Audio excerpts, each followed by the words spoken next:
clearly I'm a weather weenie, but one of my very favorite things is being able to go outside and actually see the weather in action and then compare it to the technology. And look what I saw. Look at this beauty bubbling up off my back deck.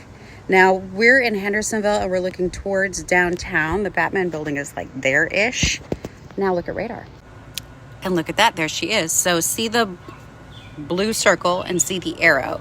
The arrow was what direction my phone was pointing, and you look towards Nashville and you're starting to see some of those light greens pop up. Now that's closer to what's happening at the surface, but with this app, if you look at the bottom, this is the lowest tilt that the radar can do. I can change it to a higher tilt so I can look kind of at the interior of the storm. Look what the higher tilt shows.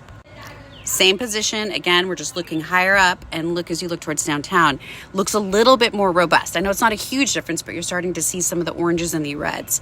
What that tells me is that storm is water loading. So there is more water being held up in the interior of the storm than is beginning to make it down to the ground. And this is usually what happens in the summer months for us with these storms that come up with the heat of the day.